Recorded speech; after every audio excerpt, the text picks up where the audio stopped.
हाँ जी, आज का जो हमारा टॉपिक है वो है रिगार्डिंग द इम्पोर्टेंस एंड उसके बाद उसके functions and difference between directing and supervision. ठीक है, सबसे पहले हम सुपरविजन की जो भी इम्पोर्टेंस है उसके बारे में स्टडी करेंगे, देन फंक्शंस ऑफ सुपरवाइज़र। ठीक है, सुपरवाइज़र क्या फंक्शन करता है या फिर सुपरविजन में कौन कौन से फंक्शंस परफॉर्म होते हैं बाय द सुपरवाइज़र, उसको कवर करेंगे। देन उसके बाद difference between directing and supervision. Right, तो चलिए शुरू करते हैं।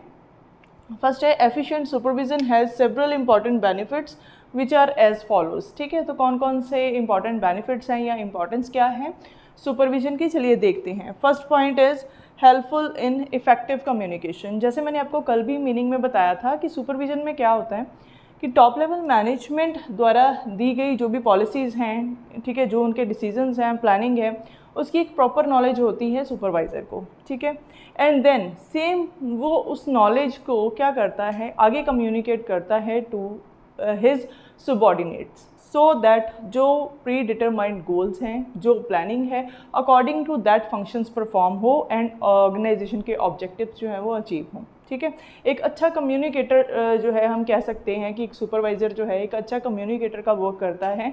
ठीक है, जिससे क्या है कि ओवरऑल ऑर्गेनाइजेशन में क्या है, जो भी पॉलिसीज़ हैं, जो भी प्रोग्राम्स हैं, अकॉर्डिंग टू दैट सारे फंक्शंस परफॉर्म होते हैं।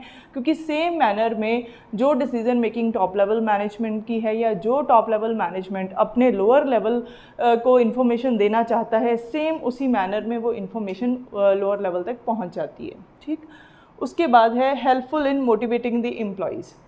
अब सुपरवाइज़र का डायरेक्ट कंट्रोल होता है अपने सबॉर्डिनेट्स के ऊपर, एंड वो एक कंप्लीट चेक रखता है उनके ऊपर कि उसके एम्प्लॉयज़ कैसा बिहेव करते हैं, कैसा काम करते हैं।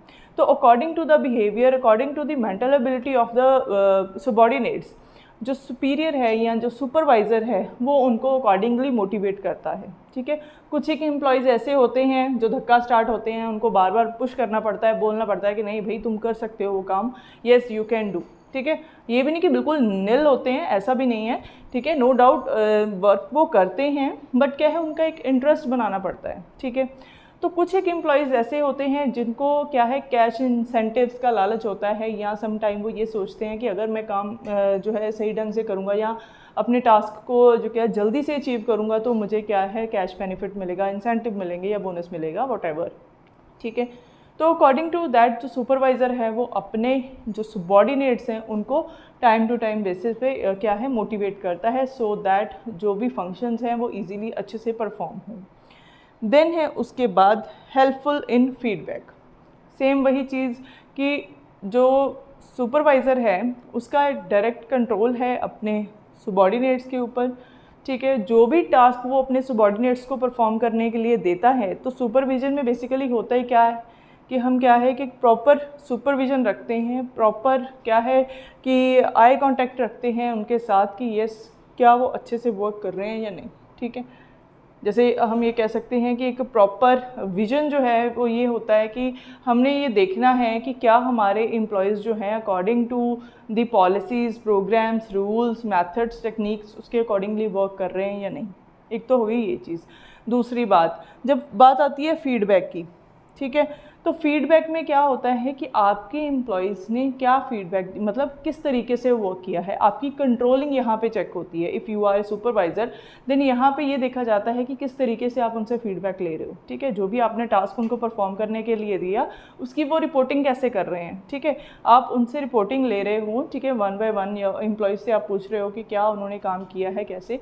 ठीक है, उस प्रॉपर जो भी टास्क है उसकी आप रिपोर्टिंग लेते हो, उससे आपको पता चलता है कि एक्चुअल में मतलब आपने जो उनको टास्क परफॉर्म करने के लिए दिया था उसकी फीडबैक क्या निकल के आई है, एंड वही चीज़ आप टॉप लेवल मैनेजमेंट को प्रोवाइड करते हो एज अ फीडबैक। ठीक है, जो टॉप लेवल मैनेजमेंट ने डिसीजन मेकिंग किया, जो टास्क या जो भी ऑर्डर्स उन्होंने दिए, ठीक है, काम को परफॉर्म करने के, तो उसकी फीडबैक जो है वो दी जाती है सबॉर्डिनेट से लेके आगे किसको दी जाती है, टॉप लेवल मैनेजमेंट को। ठीक है, तो ये किसका काम होता है, सुपरवाइज़र का।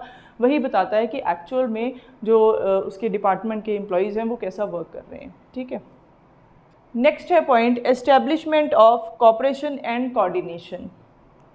कोऑपरेशन एंड कोऑर्डिनेशन का क्या मतलब है कि जो सबॉर्डिनेट्स हैं वो एक टीम में वर्क कर रहे हैं, ठीक है, एंड कोऑर्डिनेट कर रहे हैं हर एक एक्टिविटी को जो वो एक्टिविटीज़ परफॉर्म कर रहे हैं अपने पर्टिकुलर डिपार्टमेंट में। तो इसकी फुल फ्लेज रिस्पॉन्सिबिलिटी किसकी होती है? सुपरवाइज़र की, क्योंकि उसने इसमें कंप्लीट चेक रखना होता है, ये देखना होता है कि किस तरीके से मेरे एम्प्लॉयज़ वर्क कर रहे हैं, ठीक है, क्या वो एक टीम में काम कर रहे हैं या नहीं, ठीक है, उनमें क्या है एक पॉजिटिव माइंडनेस लेके आनी है, ठीक है, एक उनमें जो है पॉजिटिव रिलेशंस बिल्ड करने हैं, ठीक है, आपस में जो एम्प्लॉयज़ वर्क कर रहे हैं वो भी, प्लस उसके खुद के जो रिलेशंस है उसके एम्प्लॉयज़ के साथ जो है वो कॉर्डियल होने चाहिए। तो इसी से ही जो ऑर्गेनाइजेशन के ऑब्जेक्टिव्स हैं वो ईजिली अचीव होंगे। देन है उसके बाद बेटर डिसिप्लिन। अब सारी रिस्पॉन्सिबिलिटी किसकी है काम करवाने की? जो हमारा सुपरवाइज़र है उसकी, ठीक है, उसने टॉप लेवल मैनेजमेंट द्वारा बनाई गई पॉलिसीज़ की जो भी उसको नॉलेज है उसने ट्रांसफ़र किसको करनी है, किसको इन्फॉर्मेशन देनी है? टू दी सबॉर्डिनेट्स, ठीक है। अब सबॉर्डिनेट्स को एक डिसिप्लिन में बांध के रखना है, रूल एंड रेगुलेशंस फॉलो करवाने हैं, पॉलिसीज़ को अडॉप्ट करवाना है, सो दैट कोई भी वर्क जो है उसमें कोई भी डिस्क्रिपेंसी ना आए, कोई डिफरेंस ना आए, हर एक वर्क हर एक फंक्शन अच्छे से परफॉर्म हो और जितने भी एम्प्लॉयज़ उसके अंडर वर्क कर रहे हैं वो एफिशिएंट वे से वर्क करें, ठीक। देन है हेल्पफुल इन एफिशिएंट कंट्रोल, ठीक है।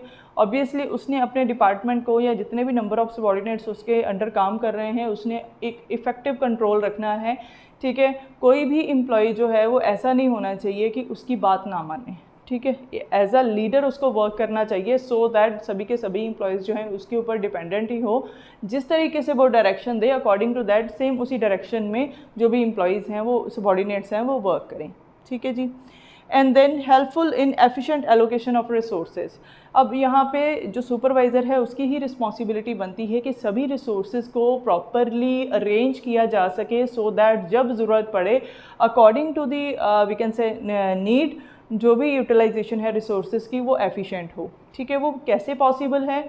सपोज़ अगर अपने रिसोर्सेज जो है if you are a supervisor, ठीक है, तो देन क्या है आपने रिसोर्सेज को प्रॉपरली एलोकेट करना है, क्या चीज़ किस टाइम पे किस एम्प्लॉय को चाहिए, या सपोज़ कौन कौन से रिसोर्सेज ऐसे हैं, ठीक है, जिनकी नीड जो है एक्चुअल जब हमने फंक्शंस परफॉर्म करने हैं उसमें चाहिए, ठीक है।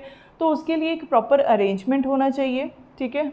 एंड देन क्या है जो भी एम्प्लॉयज़ हैं स्किलफुल एम्प्लॉयज़ हैं उनको प्रॉपरली ट्रेन भी करना चाहिए कि किस टाइम पे किस चीज़ की ज़रूरत है, कैसे अपने रिसोर्सेज का बेटर यूटिलाइजेशन करना है। ये तभी पॉसिबल है अगर ये नॉलेज सबॉर्डिनेट्स को भी होगी। तो ये रिस्पॉन्सिबिलिटी किसकी है? सुपरवाइज़र की, कि उसने जितने भी रिसोर्सेज हैं उसका एफिशिएंट यूज़ करवाना है, ठीक है। And then achievement of the objectives. तो अगर ये सभी चीज़ें पॉसिबल होंगी तो देन ऑर्गेनाइजेशन के ऑब्जेक्टिव्स ऑटोमेटिकली अचीव होंगे। अगर प्लानिंग प्रॉपर होगी, अगर टॉप लेवल मैनेजमेंट द्वारा बनाई गई जो भी पॉलिसीज़ हैं, डिसीजन मेकिंग है, अगर उनका जो भी हम ये कह सकते हैं कि इम्प्लीमेंटेशन है, ठीक है, इनटू फंक्शंस वो अच्छे से परफॉर्म हो रहे हैं, ठीक है, सबॉर्डिनेट्स डिसिप्लिन में वर्क कर रहे हैं, एक इफ़ेक्टिव कंट्रोल है सबॉर्डिनेट का इफ़ेक्टिव कंट्रोल है सुपरवाइज़र का अपने सबॉर्डिनेट्स के ऊपर, एंड रिसोर्सेज की प्रॉपर अरेंजमेंट है और जिस टाइम पे रिसोर्सेज चाहिए अकॉर्डिंग टू दैट क्या है रिसोर्सेज प्रोवाइड करवाने टू द एम्प्लॉयज़, ठीक है। अगर ये सारी चीज़ें पॉसिबल होती हैं तो देन ऑटोमेटिकली ऑर्गेनाइजेशन के गोल्स भी अचीव होते हैं। उसके बाद है optimum utilisation of resources without wastage, ठीक है, विदाउट अननेसेसरी मूवमेंट्स। जो एम्प्लॉयज़ हैं सबॉर्डिनेट्स हैं उनसे सही ढंग से काम करवाना है सो दैट वर्क में एफिशिएंसी आए। एफिशिएंसी के साथ साथ क्या होगा, ऑर्गेनाइजेशन की एफिशिएंसी प्रोडक्टिविटी भी बढ़ेगी, ऑर्गेनाइजेशन की ग्रोथ होगी, ऑर्गेनाइजेशन के ऑब्जेक्टिव्स अचीव होंगे, जिसके साथ साथ एम्प्लॉयज़ के पर्सनल ऑब्जेक्टिव्स भी अचीव होंगे, राइट। सो ये थे हमारे points regarding the importance of supervision. एक चीज़ और इम्पॉर्टेंट मैं आपको यहाँ पे बताने वाली हूँ, autocratic, laissez-faire, democratic and bureaucratic supervision are the different types of supervision, ठीक है। सुपरविजन की डिफरेंट टाइप्स हैं एंड ये डिपेंड करता है कि किस तरीके का बिहेवियर है सुपरवाइज़र का टूवर्ड दी जो भी सबॉर्डिनेट्स हैं उनके, ठीक है, उनके लिए, ठीक है। तो अकॉर्डिंग टू दैट जो सुपरवाइज़र है उसके बिहेवियर के अकॉर्डिंगली ये डिफरेंट टाइप ऑफ सुपरविजन्स हैं, ठीक है, ये वर्क करती हैं। अब इस चीज़ को मैं आपको नेक्स्ट लेक्चर में समझाऊंगी, कि ठीक है ये क्या होता है, ठीक है, ऑटोक्रेटिक जो टाइप ऑफ सुपरविजन है वो क्या होती है, लेज़र फेयर क्या होता है, डेमोक्रेटिक एंड ब्यूरोक्रेटिक सुपरविजन क्या होती है। तो इसके लिए आप हमारे साथ जुड़े रहें और आने वाले वीडियो की वेट कीजिए, ठीक है। तो इसके बारे में हम कल डिस्कस करेंगे। आज मैं फर्दर आपको करवाऊंगी आगे फंक्शंस ऑफ सुपरवाइज़र। तो चलिए शुरू करते हैं। अब बारी आती है फंक्शंस की। Functions perform by a supervisor, ठीक है। जैसे हमने इम्पॉर्टेंस में भी काफ़ी सारे पॉइंट्स पढ़े हैं, वो बहुत से पॉइंट्स से सिमिलर ही हैं इन पॉइंट्स के साथ, ठीक है। तो चलिए देखते हैं वन बाय वन कि जो सुपरवाइज़र है ऑर्गेनाइजेशन में वो क्या क्या फंक्शन परफॉर्म करता है। फर्स्ट इज़ परफॉर्मेंस इवैल्यूएशन, ठीक है, कि जब ऑर्गेनाइजेशन में, ठीक है, जो सुपरवाइज़र है वो ऑर्डर करता है अपने जो सबॉर्डिनेट्स हैं उनको टास्क परफॉर्म करने के लिए देता है, तो then after completion of the task performance को इवैल्यूएट किया जाता है, किस तरीके से उन्होंने वर्क किया है, क्या according to set of standards subordinates ने वर्क परफॉर्म किया है या नहीं।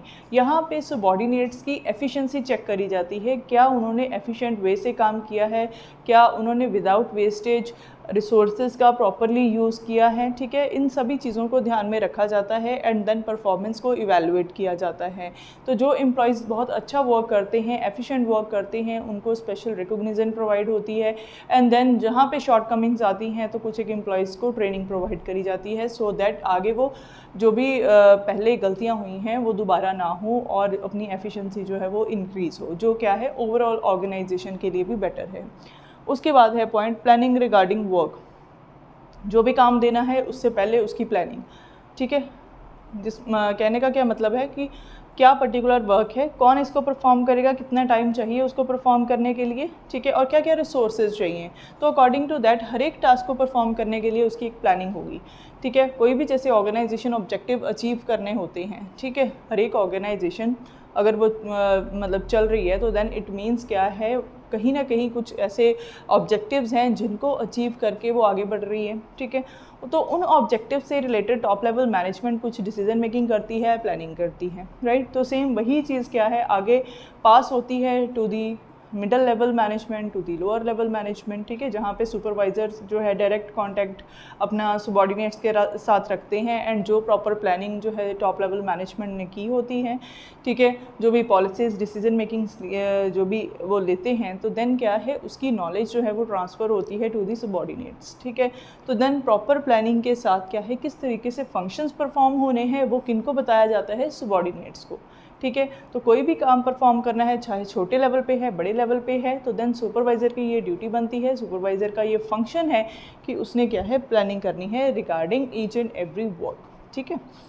देन उसके बाद ऑर्गेनाइजिंग में क्या आएगा कि किस तरीके से काम होगा, क्या क्या रिसोर्सेज यूज़ होंगे, हर एक चीज़ का एक प्रॉपर हम ये कह सकते हैं कि एक रॉ फिगर तैयार की जाती है जिसमें क्या है ये चीज़ देखी जाती है कि किस तरीके से एक्टिविटीज़ को एक्चुअल में परफॉर्म किया जाएगा, राइट। देन उसके बाद मेंटेन डिसिप्लिन, हमने पहले भी ये पॉइंट पढ़ा है। तो सुपरवाइज़र जो है वो रिस्पॉन्सिबल भी होता है टास्क कंप्लीशन के लिए, ठीक है। एंड देन जब उसको पता है कि मैंने ये टास्क अपने सबॉर्डिनेट से परफॉर्म करवाना है तो देन वो अपना एक प्रॉपर कंट्रोल रखता है अपने सबॉर्डिनेट्स के ऊपर, ठीक है, सो दैट कि वो डिसिप्लिन में काम करें, रूल्स को फॉलो करें एंड देन जो भी पॉलिसीज़ हैं, जो भी सेट ऑफ स्टैंडर्ड्स हैं उनको ओबे करें। उसके बाद है to ensure high level efficiency, ये तभी पॉसिबल है अगर सुपरवाइज़र जो है वो अच्छे से गाइड कर रहा है अपने सबॉर्डिनेट्स को, प्रॉपर नॉलेज दे रहा है हर एक चीज़ की, किस तरीके से फंक्शंस परफॉर्म हो रहे हैं, ठीक है, ट्रेनिंग उनको प्रोवाइड कर रहा है time to time as per the requirement. तो देन सो दैट क्या है जो पर्टिकुलर टास्क हैं उनमें एफिशिएंसी आए एंड ओवरऑल ऑर्गेनाइजेशन की एफिशिएंसी भी इंक्रीज़ हो।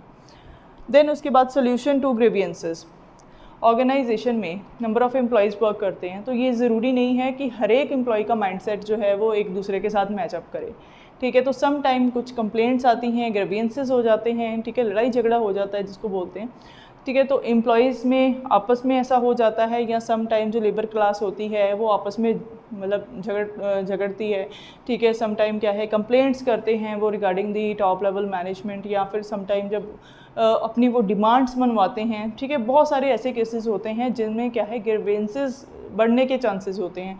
तो सुपरवाइज़र यहाँ पे क्या है, हेल्प करता है उन ग्रीवियंसेस को सॉर्ट आउट करने में। वो सुनता है अपने जो लेबर क्लास है या अपने सबॉर्डिनेट्स हैं उनकी भी एंड टॉप लेवल मैनेजमेंट की। देन वो क्या है, मैच अप करवाता है दोनों साइड से। एंड देन समटाइम जब एम्प्लॉई आपस में लड़ते हैं या उनमें कोई कंप्लेंट्स आ जाती हैं, लड़ाई झगड़ा होता है, ठीक है, तो उस केस में भी क्या है, जो सुपरवाइज़र है वो प्रॉपरली अपनी ड्यूटी निभाता है एंड देन क्या है, ग्रेवियंसेस को सॉर्ट आउट करने में कोशिश करता है। सम टाइम जैसे मैंने आपको बताया कि टॉप लेवल मैनेजमेंट के साथ, ठीक है, जो सबॉर्डिनेट्स हैं या हम ये कहते हैं कि लोअर लेवल एम्प्लॉयज़ हैं, ठीक है, उनमें आपस में ग्रेवियंसेस हो जाते हैं। उसका कारण ये होता है कि सम टाइम जैसे ऑर्गेनाइजेशन में वर्किंग कंडीशंस को लेके कोई भी प्रॉब्लम हो सकती है, ठीक है, रिगार्डिंग एनी रूल, ठीक है, या कोई पॉलिसीज़ ऐसी बनी हैं जो क्या है लेबर क्लास या फिर एम्प्लॉयज़ के फेवर में नहीं है। तो उस केस में जो एम्प्लॉयज़ है वो कंप्लेंट्स करते हैं regarding the top level management. तो यहाँ पे सुपरवाइज़र्स जो होते हैं या मिडल लेवल मैनेजमेंट जो होती है वो सॉर्ट आउट करती है इन प्रॉब्लम्स को। मेनली सुपरवाइज़र्स जो होते हैं, क्योंकि उनका डायरेक्ट लिंक होता है अपने सबॉर्डिनेट्स के साथ और वर्कर्स के साथ जो एक्चुअल में फंक्शंस परफॉर्म करवाने में हेल्पफुल होते हैं, तो वो उनको इजीली अच्छे तरीके से समझाते हैं हर एक पॉइंट को एंड देन जो ग्रेवियंसेस हैं उनको सॉर्ट आउट करने की कोशिश करते हैं। उसके बाद है टू इंश्योर सिक्योरिटी। तो यहाँ पे क्या है, हर एक बंदा जो ऑर्गेनाइजेशन में वर्क कर रहा है वो सिक्योरिटी चाहता है, ठीक है, regarding his job, regarding we can say cash, ठीक है, मतलब सैलरी जैसे हम कह सकते हैं या रेम्यूनरेशन, ठीक है, जिसके लिए वो वर्क कर रहा है। तो ऑर्गेनाइजेशन में भी अगर वो काम कर रहा है तो देन वो क्या है, अपने आप को सिक्योर फील करवाना चाहता है, या मतलब वो सिक्योरिटी फील करे। तो ये सुपरवाइज़र का ही हम ये कह सकते हैं कि रिस्पॉन्सिबिलिटी बनती है कि जो भी एम्प्लॉई उसके अंडर वर्क कर रहा है, ठीक है, वो क्या है, एक सिक्योर हो, ठीक है, अपनी जॉब को लेके और अपनी जिस पर्टिकुलर वर्किंग एरिया में वो वर्क कर रहा है उससे रिलेटेड भी। सम टाइम वर्किंग एरियाज़ में बहुत हम ये कह सकते हैं कि हैवी मशीनरी, अगर हम दूसरी साइड देखें, जैसे सम टाइम क्या है, प्रोडक्शन डिपार्टमेंट होते हैं, ठीक है, वहाँ पे हैवी मशीनरी जो है उसका यूज़ होता है। तो देन क्या है, उस मशीनरी को कैसे, जैसे लिफ्टिंग मशीन्स वगैरह होती हैं, ठीक है, या डेंजरस हम ये कह सकते हैं सम टाइम कोई ऐसा वर्क होता है, ठीक है, फंक्शन होता है, तो जो एम्प्लॉयज़ हैं वो अपने फंक्शनल पोस्ट पे जहाँ पे वो वर्क कर रहे हैं वो सिक्योरिटी चाहते हैं, ठीक है। तो जो सुपरवाइज़र है उसकी ये रिस्पॉन्सिबिलिटी बनती है एंड उसका ये फंक्शन होता है कि वो प्रॉपर गाइडलाइंस प्रोवाइड करे अपने एम्प्लॉयज़ को, ठीक है, सो दैट वो सिक्योर रहें काम करने में। एंड देन क्या है, उनको एक प्रॉपर इंस्ट्रक्शंस, गाइडेंस प्रोवाइड करे जो भी उन्होंने वर्क परफॉर्म करना है एट वर्क प्लेस, और हर एक तरीके से जो सिक्योरिटी है वो एम्प्लॉयज़ को प्रोवाइड करवाए, चाहे उनके जॉब से रिलेटेड है, चाहे फंक्शनल पोस्ट पे है, चाहे रिलेटेड टू वर्किंग कंडीशंस है, राइट। तो ये थे हमारे functions of supervisor. I hope आपको क्लियर हो गए होंगे, ठीक है। आगे मैंने ये दो छोटे से डायग्राम बनाए हैं, जस्ट ये क्या शो करते हैं कि जो सुपरवाइज़र है वो एज आ कोच वर्क करता है and then ethics and standards के बारे में जो एम्प्लॉयज़ हैं उनको गाइड करता है एंड देन उनको सजेशन भी देता है, इवन अगर कोई प्रॉब्लम आ जाती है उसका सल्यूशन निकालता है, सो दैट कि ऑर्गेनाइजेशन की ओवरऑल जो ग्रोथ है वो हो सके, एफिशिएंसी बढ़े और ऑर्गेनाइजेशन में काम करने वाले एम्प्लॉयज़ की भी एफिशिएंसी इंक्रीज़ हो। सो ये थे हमारे पॉइंट्स रिगार्डिंग द फंक्शंस। अब हम करेंगे difference between directing and supervision. Difference देखते हैं directing and supervision. First is higher authorities issue orders, directions to subordinates, hence lead, motivate and supervisor them। Directing में हमने क्या पढ़ा था कि ओवरऑल इसमें सिर्फ सुपरविजन ही नहीं, क्या आएगा कि ऑर्डर भी इशू करने हैं, उनको डायरेक्शन भी देनी है एंड देन लीड भी करना है, मोटिवेट भी करना है और क्या है, उनको सुपरवाइज भी करना है, ठीक है। ओवरऑल हर एक चीज़ जो है वो डायरेक्टिंग के अंडर आएगी। दूसरी तरफ अगर हम सुपरविज़न की बात करें तो सुपरविज़न क्या है, ये एलिमेंट है किसका, डायरेक्टिंग का। एंड मैनेजर्स इसमें क्या करते हैं, ये देखते हैं कि क्या फंक्शनल एक्टिविटीज़ जो है सबॉर्डिनेट परफॉर्म कर रहे हैं, अच्छे तरीके से परफॉर्म हो रही हैं या नहीं हो रही हैं, दैट्स इट। उसके बाद है scope. Directing is a basic managerial function and have wider scope, ठीक है। डायरेक्टिंग क्या है, मैनेजरियल फंक्शन है, जैसे हमने प्लानिंग, ऑर्गेनाइजिंग, स्टाफिंग पढ़ा, ठीक है, देन डायरेक्टिंग, ठीक है। तो ये क्या है, जैसे मैनेजमेंट के बाकी फंक्शन हैं उसी तरीके से ये मैनेजरियल फंक्शन है, एंड इसका स्कोप वाइडर है because all the things are included in it related to the functions of the subordinates और related to the aspects of the subordinates, ठीक है। जो भी सबॉर्डिनेट्स के साथ हर एक चीज़ जुड़ी हुई है, चाहे उनकी रेमुनरेशन है, ठीक है, चाहे वर्किंग कंडीशंस उनको प्रोवाइड करनी है, उनको मोटिवेट करना है, लीड करना है, डायरेक्शन देनी है, ईच एंड एवरीथिंग जो है वो डायरेक्टिंग में आएगा, क्योंकि हमने उनको डायरेक्शन देनी है कि किस तरीके से आपने वर्क करना है, उसका आपके लिए क्या बेनिफिट है, ऑर्गेनाइजेशन के लिए क्या बेनिफिट है, हर एक चीज़ अच्छे से समझाई जाती है। दूसरी साइड जो सुपरविजन है वो क्या है, डायरेक्टिंग का ही पार्ट है, जैसे हमने एलिमेंट्स पढ़े थे ना, तो ये क्या है, डायरेक्टिंग के पार्ट है। तो ये जो सुपरविजन है वो डायरेक्टिंग का एक पार्ट है, एंड इसका जो स्कोप है वो लिमिटेड है, क्योंकि लिमिटेड सी एक्टिविटीज़ जो है सुपरवाइज़र परफॉर्म करता है, ठीक है, इन द सुपरविजन। जो मेन एक्टिविटीज़ हैं वो बेसिकली यही है कि सुपरवाइज करना है, ये देखना है कि एम्प्लॉयज़ किस तरीके से वर्क कर रहे हैं। आगे है level, it is done by higher level and medium level authorities, ठीक है। और उसके बाद सुपरविजन जो है वो लोअर लेवल अथॉरिटीज़ परफॉर्म करती हैं। उसके बाद objective, the objective is not only supervise but to lead, to motivate and ensure effective communication, ठीक। अब अगर हम सुपरविजन की बात करते हैं तो देन क्या है, its objective is to improve the performance of the employees as per specified standards, जो टॉप लेवल मैनेजमेंट ने बनाए हैं। तो सुपरविजन में उसके अकॉर्डिंगली ये देखा जाता है कि क्या एम्प्लॉयज़ वर्क कर रहे हैं उसके अकॉर्डिंगली या नहीं, ठीक है। Particular we can say keep a watch on subordinates, ठीक है, ये चेक करने के लिए कि क्या एक्चुअल में वो एफिशिएंटली वर्क कर रहे हैं या नहीं कर रहे, सिंपल। उसके बाद लास्ट पॉइंट है by nature, by nature directing is a managerial function, ठीक है, जैसे हमने पहले ही पढ़ा।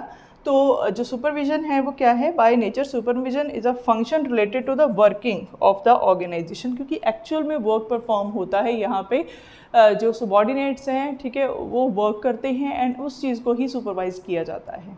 सो आई होप कि आपको तीनों के तीनों कंसेप्ट समझ आ गए होंगे, ठीक है। सो वीडियो को आप लाइक ज़रूर कीजिए, शेयर कीजिए, चैनल को सब्सक्राइब कीजिए, बेल आइकन को प्रेस कीजिए, सो दैट आने वाली वीडियोज़ की नोटिफिकेशन आप तक पहुँच सके।